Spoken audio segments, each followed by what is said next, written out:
Puji Tuhan, salam sejahtera dalam kasih Tuhan teman-teman Next Gen, GC, EYC Pro. Kita sebagai satu keluarga, kita mau berkumpul lagi, kita mau siapkan hidup kita mau siapkan hati kita untuk kita datang kepada Tuhan. Dan juga ada firman Tuhan yang akan membuat kita menjadi kuat. Ya, iman kita itu bertumbuh dari pendengaran akan firman Tuhan. Dan pada saat kesempatan ini, ya, ibadah Next Gen kita akan dilayani oleh tim Praise and Worship dari EYC Pro. Mari kita siapkan hidup kita, hati kita untuk datang kepada Tuhan. Mari.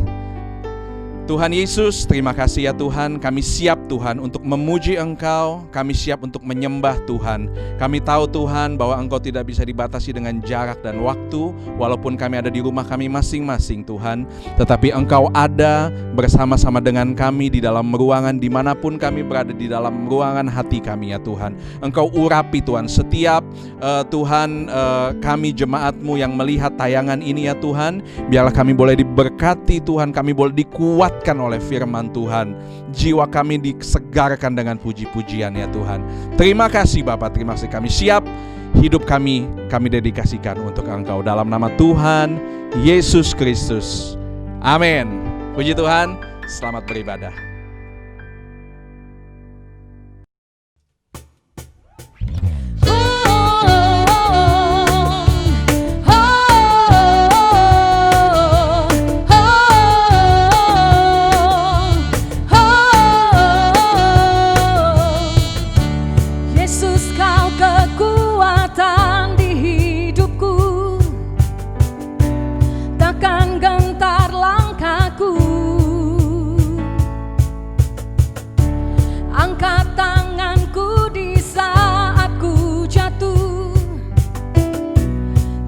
Sumber kuatku, lembah yang kelam kan ku lewati, sebab Engkau sertaku. Dengan imanku ku diselamatkan oleh kuasa Yesusku.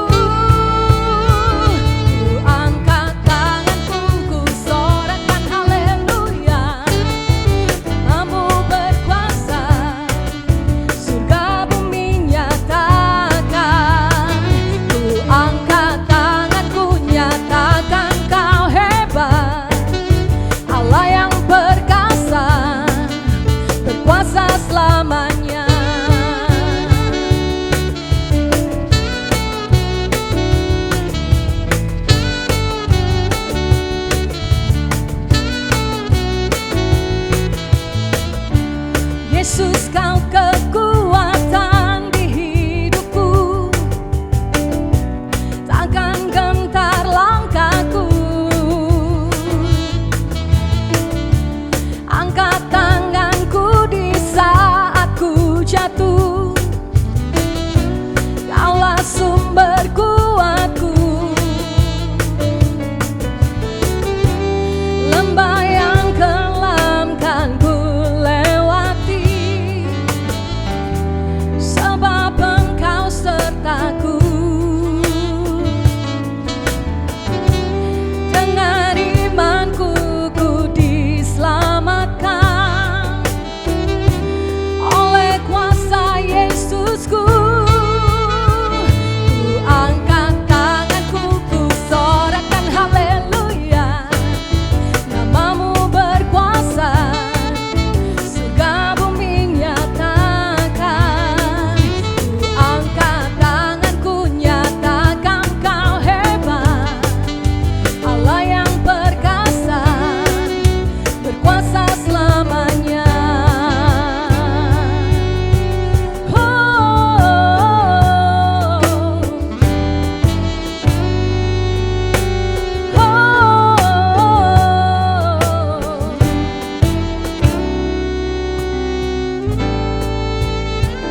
Ku angkat tanganku dan sorakan haleluya. Namamu berkuasa, surga bumi nyatakan. Ku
kasih-Mu selalu ada untukku, takkan lepaskanku.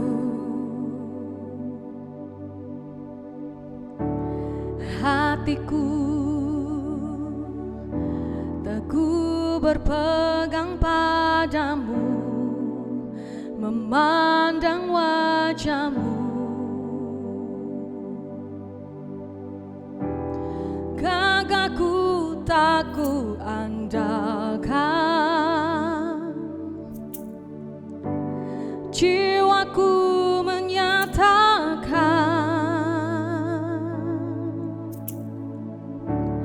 Kau jalan kebenaran dan hidup, Kau penyelamatku. Kau ada di setiap musimku, pemilik hidupku. Gagahku tak ku andalkan, jiwaku menyatakan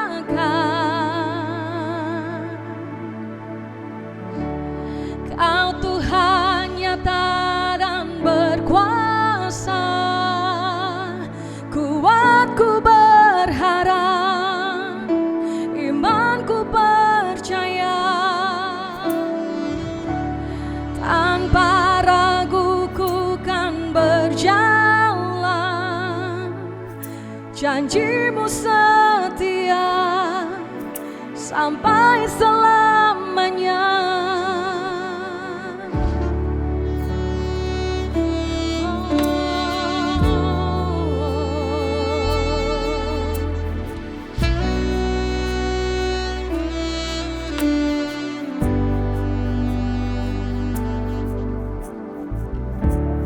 Kau jalan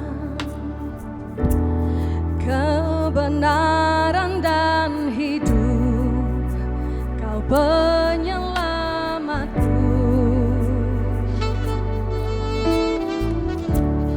Kau ada di setiap musimku, pemilik hidupku.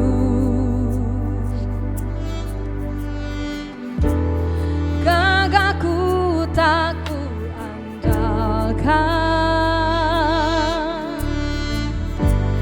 jiwaku menyatakan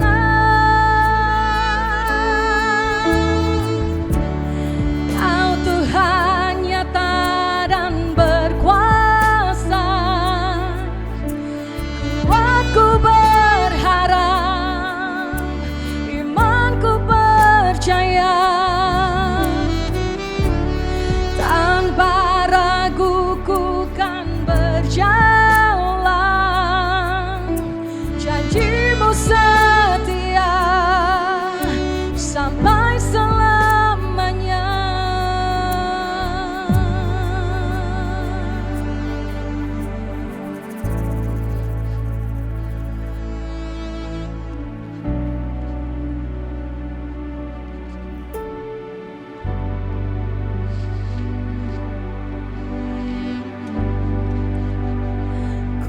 Percaya Engkau ada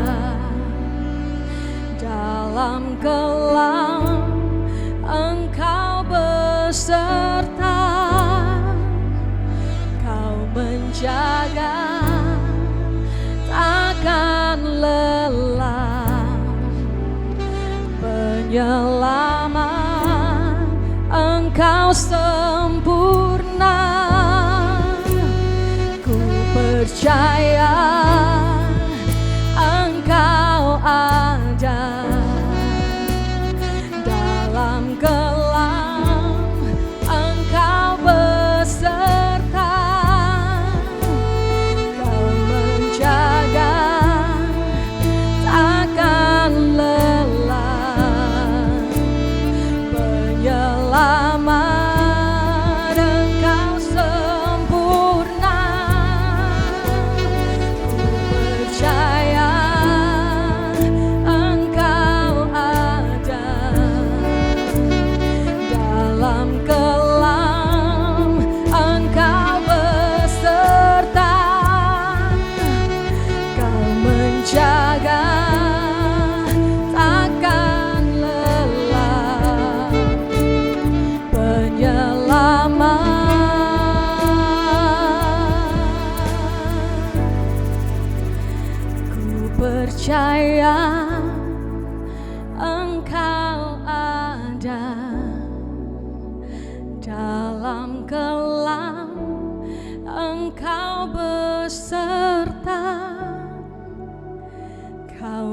menjaga, takkan lelah.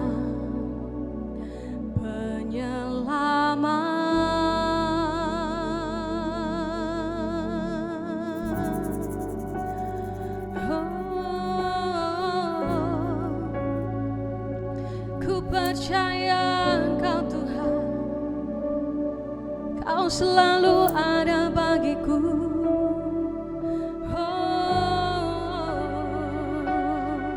Kau setia, Kau setia, Kau setia. Ku percaya Kau ada bagiku, Kau ada bagiku, berjalan bersamaku, tak pernah tinggalkanku.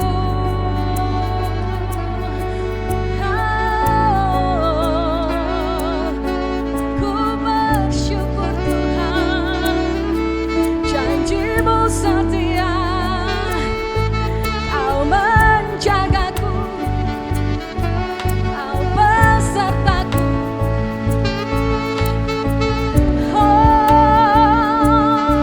Tak pernah lelah menjagaku.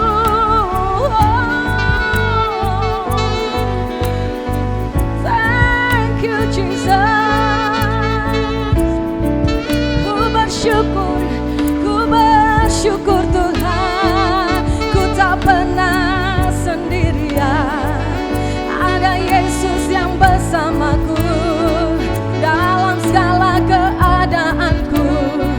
Ku kan memuji-Mu Tuhan, ku kan menyembah-Mu, sebab Engkau baik, kasih-Mu tetap untuk selamanya. Oh, thank you Jesus.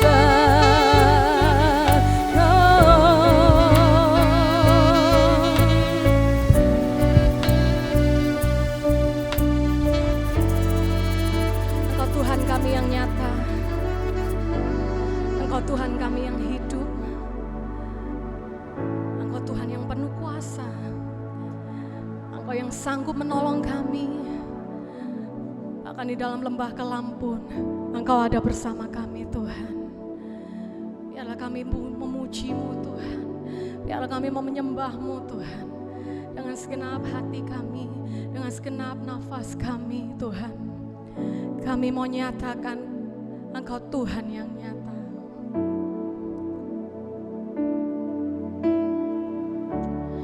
Kau Tuhan nyata dan berkuasa, kuatku berharap, imanku percaya,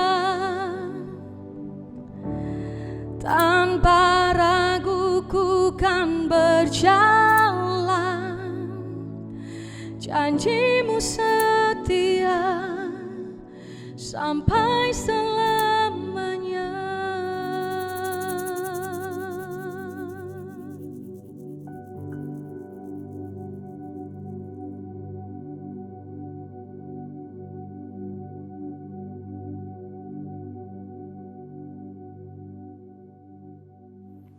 Puji nama Tuhan, kita boleh berjumpa lagi dalam ibadah Next Gen. Dan sebelum kita memulai mendengarkan firman Tuhan, mari kita berdoa terlebih dahulu. Kami bersyukur Tuhan buat kesempatan yang Kau beri kepada kami untuk kami boleh bersama-sama beribadah. Dan sebentar Tuhan kami mau mendengar firman-Mu. Kiranya Engkau sendiri yang berbicara Tuhan buat setiap kami. Biarlah setiap ucapan perkataan daripada hamba-Mu berasal daripada Engkau saja. Mari Engkau membuka hati kami, mari Engkau membuka telinga kami Tuhan, Engkau membuka hidup kami Tuhan. Biarlah firman-Mu boleh masuk dan tertanam dalam kehidupan kami. Biarlah firman-Mu yang mengajar kami sendiri Tuhan. Terima kasih Tuhan Yesus, kami akan menerima firman-Mu dalam nama Tuhan Yesus Kristus. Haleluya, amin. Oke, puji nama Tuhan. Beberapa waktu yang lalu saya sempat suka browsing dan Saya tertarik dengan sebuah perkataan dalam quote yang saya baca pada waktu itu adalah "The greatest battle are fought in the mind." Intinya adalah seringkali dalam pikiran kita itu banyak sekali pertempuran. Sepanjang waktu, sepanjang detik, mungkin kita akan berpikir ada terjadi pertentangan dalam pikiran kita mengenai apa yang harus kita lakukan, apa yang harus kita kerjakan. Setiap hal, setiap detik yang kita kerjakan setiap harinya, pikiran kita tuh mungkin akan saling bertentangan. Apa yang harus kita lakukan hari ini? Apa yang harus kita lakukan sekarang? Banyak pertentangan dalam pikiran. Dalam pikiran kita, ada berbagai macam sumber yang menjadi output atas apa yang kita kerjakan. Ada sebuah ungkapan yang mengucapkan bahwa you are what you think. Kamu adalah apa yang kamu pikirkan. Seringkali kita mendengar bahwa jika seseorang punya pikiran yang gagal, saya merasa sebagai orang yang gagal misalnya, maka mungkin engkau sekarang belum gagal, tapi lambat laun orang itu akan menuju pada kegagalan.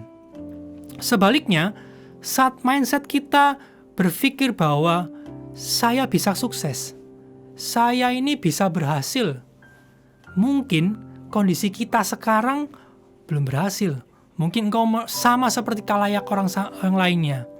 Tapi karena pikiran kita berkata bahwa saya bisa sukses, maka suatu saat kesuksesan pasti akan datang pada Anda. Kalau kita membaca begitu banyak kisah-kisah orang-orang yang sukses, kita akan melihat bagaimana mereka punya semangat, mereka punya mindset bahwa mereka bisa sukses. Mereka berusaha dengan keras dibarengi dengan pikiran yang positif. Walaupun mereka gagal, tapi mereka tahu bahwa mereka pasti bisa berhasil. Pikiran kita adalah senjata yang sangat kuat. Tanpa kita sadari, seringkali kita menyepelekan pikiran kita. Padahal saat kita memiliki pikiran yang baik, maka itu akan menguatkan kita. Pikiran yang buruk, pikiran yang diisi dengan hal-hal yang tidak baik, itu akan membuat hati kita menjadi lemah. Bahkan membuat fisik kita pun bisa menjadi lemah. Saya seringkali mengikuti berita sepak bola. Ada beberapa pertandingan, big match, antar satu tim dengan tim yang lain gitu ya.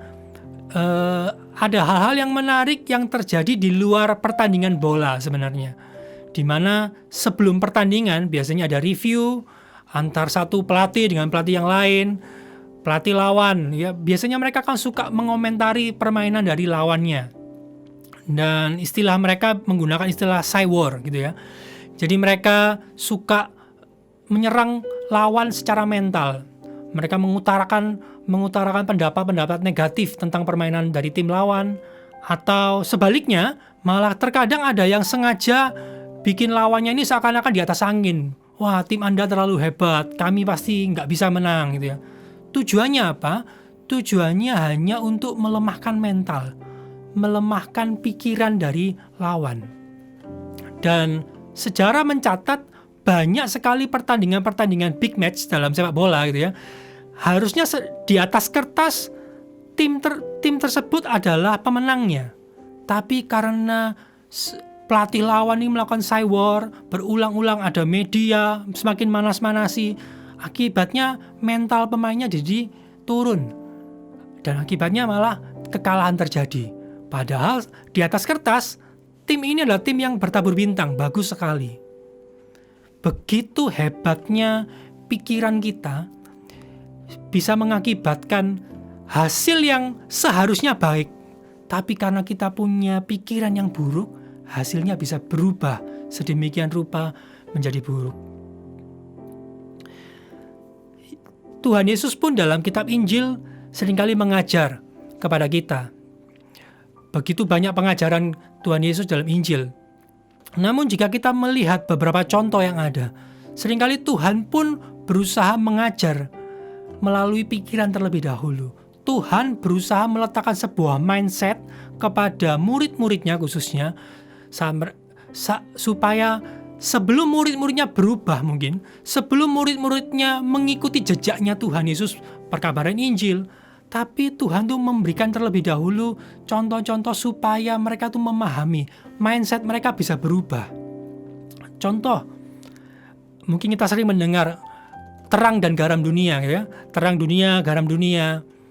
Kalau kita baca kitab Injil, di sana dikatakan bahwa Yesus mengawali perkataannya dengan kamu adalah terang dunia. Kamu adalah garam dunia. Tuhan berusaha berkata-kata kepada para muridnya, pada orang-orang yang mendengar. Dia berusaha mengawali pembicaranya mengatakan bahwa, hei, kamu itu adalah terang. Bayangkan bahwa dirimu itu adalah terang. Seperti apa terang itu? Tuhan berusaha memasukkan kepada pikiran kita, para pendengarnya saat itu, kepada murid-muridnya, bahwa engkau ini adalah terang loh. Engkau ini adalah garam loh. Coba bayangkan, seperti apa garam itu? Seperti apa terang itu? Baru kemudian Tuhan berkata bahwa terang itu seperti di atas bukit, dilihat orang banyak. Garam itu harus memberikan rasa. Jika dia nggak berguna, diinjak-injak orang. Tapi yang Tuhan lakukan pertama kali adalah engkau harus tahu bahwa engkau itu adalah terang dan engkau itu adalah garam. Selanjutnya pada waktu Tuhan berjumpa dengan murid-muridnya yang pertama, Tuhan berkata bahwa engkau adalah penjala manusia. Engkau bukan lagi nelayan, engkau bukan lagi menjala ikan. Kenapa Tuhan nggak langsung ajak? Ayo ikut yuk, Petrus, Andreas, kamu ikut yuk. Nanti ikut aku, jadi murid-muridku. Tapi yang Tuhan lakukan adalah Tuhan berusaha menanamkan pikiran mereka bahwa saat kamu ikut aku, kamu akan menjadi penjala manusia. Pekerjaanmu yang dulu adalah nelayan. Kamu bukan seorang nelayan yang ikut Tuhan, tidak. Tapi sekarang kamu adalah seorang penjala manusia yang akan aku ajar. Tuhan berusaha menanamkan mindset terlebih dahulu kepada murid-muridnya bahwa mereka adalah penjala manusia. Dan tahukah apa yang firman Tuhan katakan mengenai pikiran?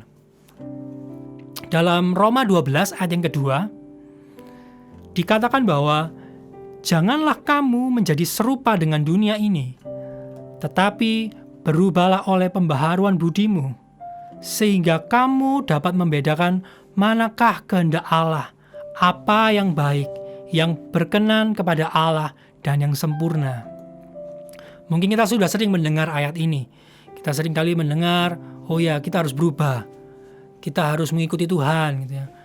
Namun jika kita renungkan dengan sungguh-sungguh ayat ini, kita tahu bahwa Tuhan berkata melalui ayat ini bahwa kita ini harus mengubah pikiran kita. Kita harus mengubah mindset kita. Supaya apa? Dikatakan di situ bahwa supaya kamu dapat membedakan mana kehendak Allah.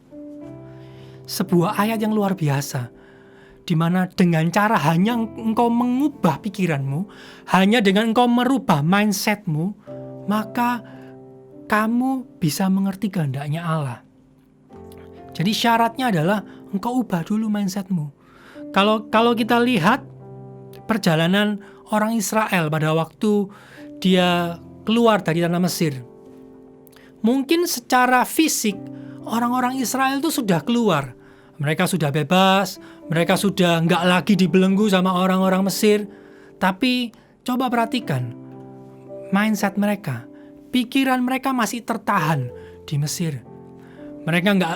Mereka lupa bahwa mereka ini sudah orang yang merdeka. Tuhan tuh sudah memerdekakan. Tuhan sudah memerdekakan aku. Mindset mereka adalah, aku ini ya dulu tertawan.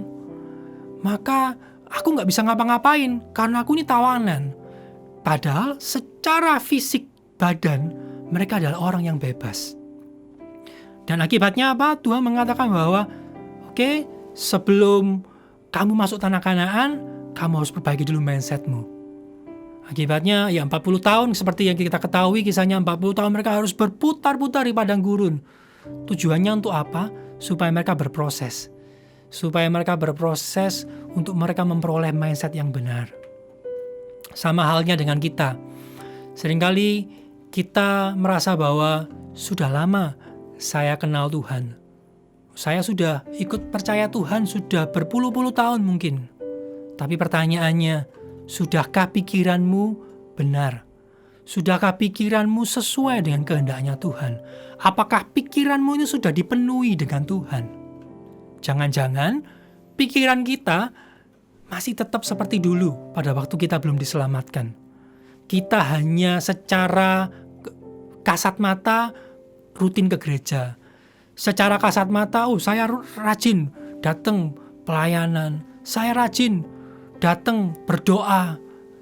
Tapi secara pikiran, kita masih seperti yang dulu. Kita masih seperti hidup kita yang lama. Pertanyaannya, bagaimana supaya kita bisa dipenuhi dengan pikirannya Allah? Saat hidup kita dipenuhi dengan pikirannya Allah, maka saat kita menghadapi masa-masa sukar, kita akan tahu dan kita akan ingat bahwa aku ini punya Allah yang besar. Aku ini punya Allah yang luar biasa. Aku punya Allah yang mampu menyembuhkan aku.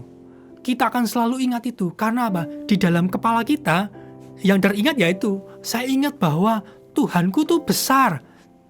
Saya ingat bahwa Tuhanku itu mampu menyembuhkan. Jadi walaupun kendala masalah datang sekarang, yang saya tahu saya punya Allah yang besar. Allah yang gak akan pernah berubah. Nah pertanyaannya, bagaimana supaya kita bisa seperti itu? Bagaimana caranya supaya kita bisa tetap ingat, selalu tertanam di dalam kepala kita, dalam pikiran kita, bahwa kita punya Allah yang besar. Kita punya Allah yang luar biasa seperti itu. Saya mungkin coba berbagi dengan Elohimer semua beberapa hal yang saya coba pelajari tentang bagaimana supaya kita boleh belajar mengisi pikiran kita dengan pikirannya Allah. Yang pertama mungkin kita belajar dengan cara mari cari tahu. Belajarlah dengan memulai cari tahu. Dalam Yeremia 15 ayat yang ke-16, di sana dikatakan bahwa apabila aku bertemu dengan perkataan-perkataanmu, maka aku menikmatinya. Firman-Mu itu menjadi kegirangan bagiku dan menjadi kesukaan hatiku. Sebab nama-Mu telah diserukan atasku, ya Tuhan Allah semesta alam. Ayat ini mengatakan bagaimana kesukaan dari Yeremia mengenai perkataan-perkataan Tuhan.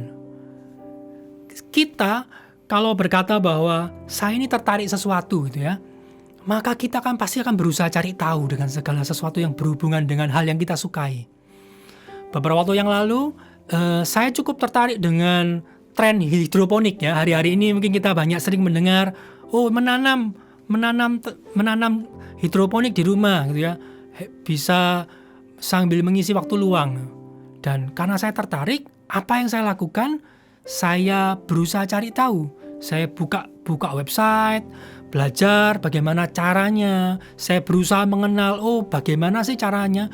Metodenya berbagai macam, kan banyak. Seperti apa? Yang mana sih yang terbaik, yang kira-kira cocok dengan lahan di rumah saya mungkin yang terbatas misalnya. Atau saya coba cari tahu melalui mengikuti follow IG yang ada dan Instagram, tips-tipsnya memulai seperti apa.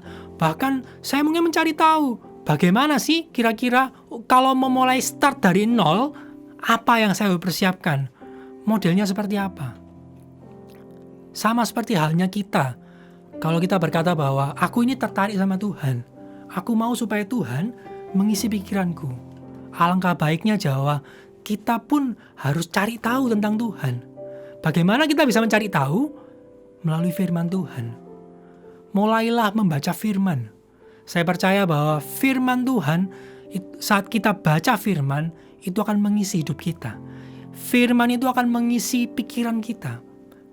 Dan saat seperti saya sampaikan tadi, saat saya tertarik dengan sesuatu, setiap hari saya cari informasi. Bisa jadi mungkin pada waktu saya bangun tidur pun, yang terpikir bahwa, cari informasi. Jadi seakan-akan setiap hari yang saya lakukan adalah cari informasi. supaya apa? Memperkaya ilmu. Jadi di dalam kepala saya yang saya tahu, ya kegemaran saya tadi, hidroponik misalnya, contoh. Sama halnya, cari firman. Kita baca firman setiap hari, dan saya percaya saat kita diisi dengan firman setiap harinya, itu akan memenuhi pikiran kita dengan apa kehendaknya Tuhan. Mungkin sedikit tips kalau kita mau mulai baca firman nggak perlu muluk-muluk yang banyak-banyak gitu ya. Kita bisa baca mulai satu pasal. Kita bisa baca dari mungkin kitab Yohanes biasanya ya. Kitab Yohanes kita baca satu pasal. Step by step. Kita punya mimpi, wah saya mimpinya menghabiskan ayat Alkitab 1 tahun lengkap. Oke, kita punya mimpi yang besar. Mulailah dari hal yang sederhana. Baca firman setiap hari. Dengan kita membaca firman, kita akan diingatkan. Yang kedua, saat kita mau supaya hidup kita dipenuhi dengan hal-hal yang kita sukai dengan Tuhan gitu ya, bergabunglah dengan komunitas. Bergabunglah dengan komunitas yang sama-sama suka, memiliki kegemaran yang sama.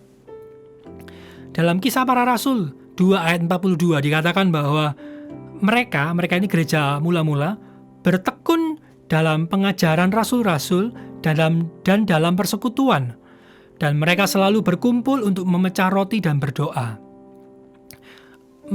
Pada saat jemaat mula-mula, mereka adalah jemaat yang mungkin baru belajar, tapi apa yang membuat mereka bisa bertumbuh dengan cepat? Karena mereka bersekutu, mereka memiliki komunitas yang kuat. Saat kita bergabung dalam sebuah komunitas yang memiliki tujuan yang sama dengan apa yang kita mau, pasti kita akan banyak terbangun. Saya suka dengan anime gitu ya. Kalau ada mungkin rekan-rekan suka anime, suka komik gitu ya. Saya suka komik One Piece kalau teman-teman tahu ya. One Piece itu begitu banyak ceritanya panjangnya dan membuat saya tertarik. Saya suka mengikuti jadwal rilisnya. Setiap minggu saya berusaha menunggu, hari ini jadwal rilisnya One Piece gitu. Bahkan saya pun ikut join dengan komunitas yang ada. Tujuannya itu apa? Supaya saya tahu, terakhir ini kisahnya ini nanti seperti apa sih? Bahkan saya mengikuti beberapa channel-channel yang ada, orang-orang yang memberikan teori-teori kemungkinan. Kemungkinannya seperti ini. Kemungkinan yang akan terjadi chapter selanjutnya adalah seperti ini. Dan ini membuat saya semakin, saya selalu diingatkan lagi. Habis gini rilis loh jamnya. Habis gini chapter terbaru akan muncul. Saya selalu diingatkan melalui komunitas yang saya ikuti tentang anime yang saya ikuti ini. Sama halnya dengan kita. Kalau kita berkata bahwa saya ini tertarik sama Tuhan. Saya ini tertarik dengan segala sesuatu tentang Tuhan. Mari bergabung dengan komunitas. Kalau di gereja kita ada care. Mari bergabung dengan care. Wah, lagi masa pandemi, gimana caranya? Saya percaya Tuhan punya begitu banyak cara. Yang penting mau dulu, gabung dulu. Caranya gimana? Nanti bisa hubungi ketua-ketua care yang ada. Join dulu. Saat kita sudah bergabung dengan komunitas, otomatis apa? Kita tuh akan selalu diisi dengan hal-hal yang sama dengan kita mau. Kalau di dalam care, kita bisa bersekutu. Kita memiliki kegemaran yang sama. Kita sama-sama menggemari Tuhan. Jadi saat kita berjumpa, kita akan selalu diingatkan bahwa, Tuhan tuh baik. Tuhan tuh bisa buat yang luar biasa. Dan di sana pun kita bisa banyak belajar tentang hal-hal yang baru, yang mungkin dulu kita nggak pernah ketahui. Tapi kita jadi tahu. Karena kita punya komunitas. Semakin banyak kita berjumpa dengan orang, semakin banyak kita bertemu dengan komunitas-komunitas, maka kita akan semakin kaya, maka kita akan semakin tahu tentang Tuhan, komunitas yang benar. Dan pastikan kita pun tertanam dalam komunitas tersebut. Dan poin yang terakhir yang saya mau bagi adalah kenali. Kalau kita berbicara bahwa kita ini tertarik tentang Tuhan, maka terlebih penting adalah kamu harus mengenali Tuhanmu. Nggak cuma sekedar cari tahu, nggak cuma sekedar ngumpul-ngumpul sama fansnya, tapi kita pun harus kenal sama Tuhan itu sendiri. Dikatakan dalam Yohanes 10 ayat 27, dikatakan, domba-dombaku mendengar suaraku, dan aku mengenal mereka dan mereka mengikut aku. Saat kita kenal tentang Tuhan, saat kita mengenali Yesus sebagai Tuhan kita, melalui doa kita, hubungan pribadi kita hari demi hari, maka kita akan semakin tahu tentang pribadinya Tuhan itu seperti apa.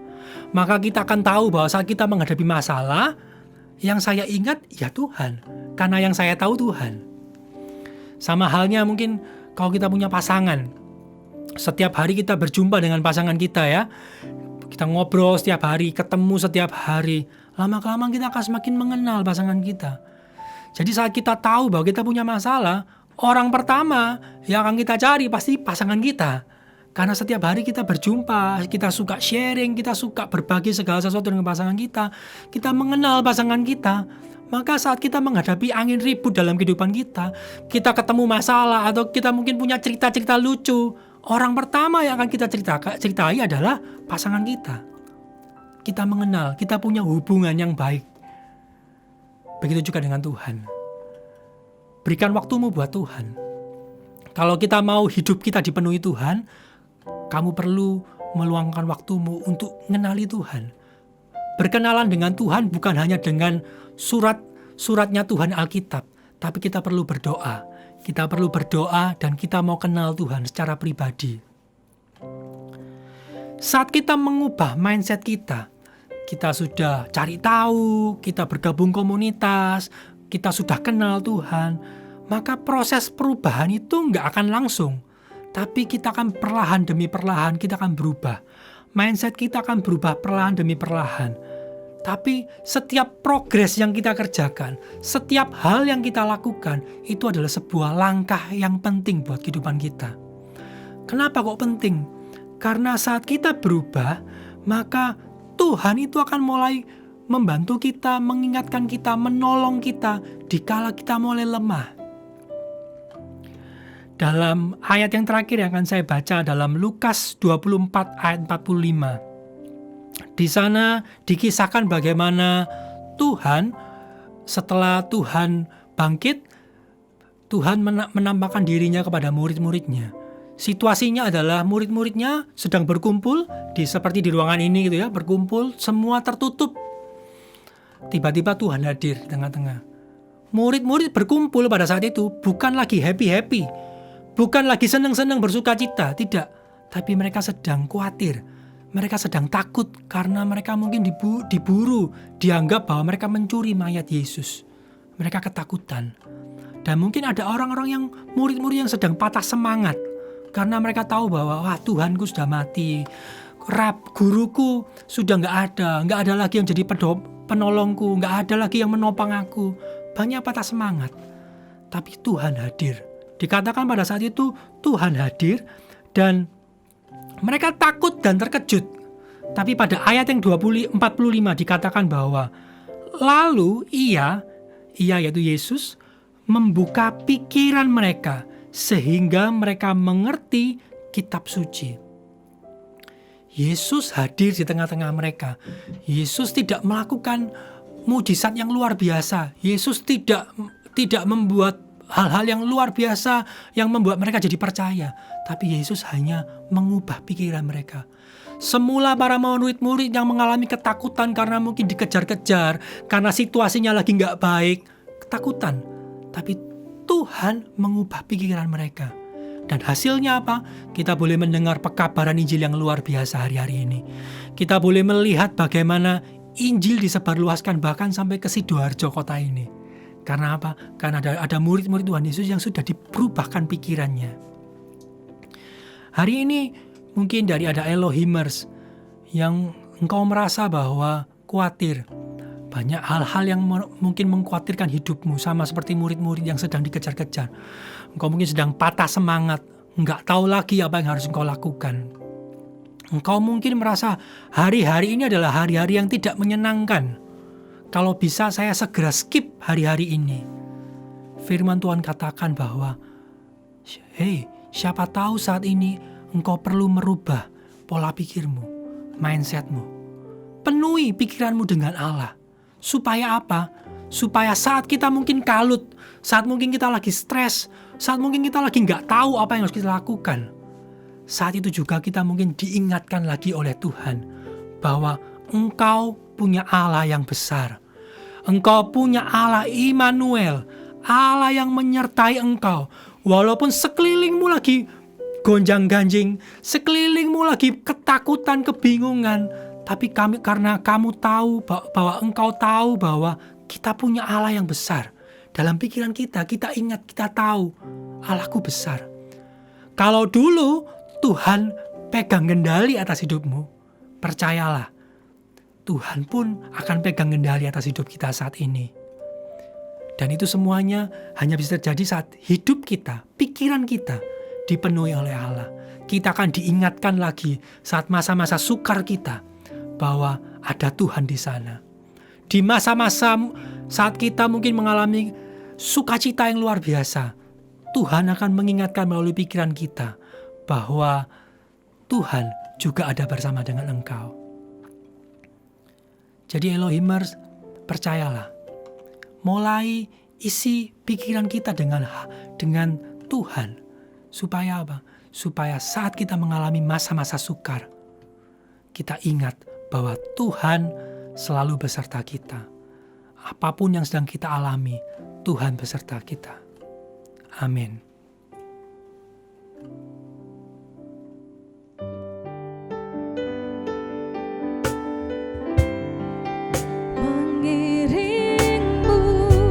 Seumur hidupku masuk dalam rencanamu Bapa.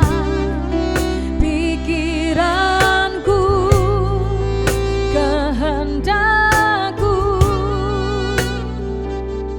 ku serahkan padamu.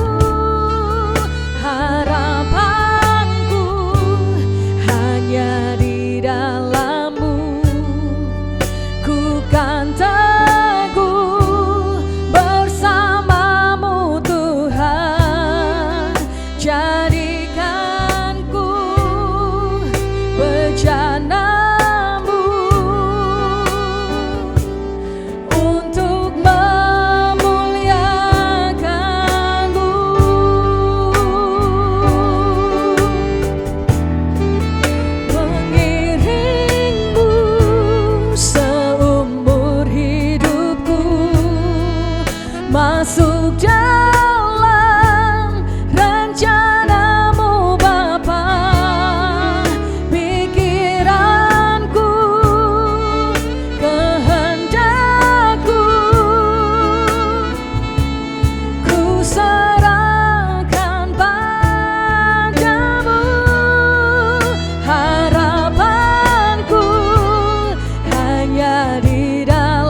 dalam rencanamu Tuhan.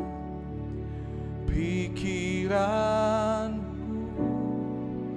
kehendakku, ku serahkan padamu. Harapanku hanya di dalam-Mu. Ku kan teguh bersama-Mu Tuhan. Jadikanku bejana-Mu untuk kemuliaan-Mu.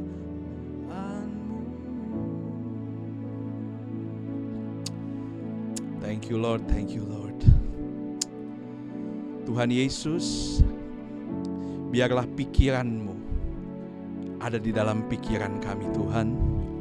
Kehendak-Mu juga menjadi satu kehendak kami ya Tuhan. Mari ya Tuhan, kami ingin menjadi sama seperti-Mu. Walaupun kami tahu Tuhan sebagai manusia, kami seringkali jatuh. Sebagai manusia, kami seringkali gagal Tuhan. Tapi kami bangga punya Allah yang seperti Engkau. Allah yang sungguh mengasihi kami. Dan kami percaya Tuhan, Engkau akan mengangkat kami dan menyempurnakan kami. Tuhan Yesus, biarlah Engkau taruh firman-Mu di dalam hati kami. Dia bertumbuh, berakar kuat di dalam hidup kami. Dan kami bukan saja menjadi pendengar yang baik Tuhan, tetapi kami menjadi pelaku firman-Mu yang setia. Pikiran-Mu ada di dalam pikiran kami. Supaya ketika kami mengalami krisis dalam hidup kami boleh tetap teguh berdiri Tuhan. Karena kami tahu pikiran-Mu, kehendak-Mu itu selalu baik dalam hidup kami. Terima kasih Tuhan, terima kasih. Mari angkat kedua belah tangan-Mu. Terimalah berkat daripada Allah Bapa, cinta kasih daripada Tuhan Yesus Kristus, dan persekutuan yang indah bersama dengan Allah Roh Kudus. Dan berkat ini kita terima hanya di dalam nama Tuhan Yesus Kristus. Amin. Puji Tuhan, Tuhan Yesus memberkati.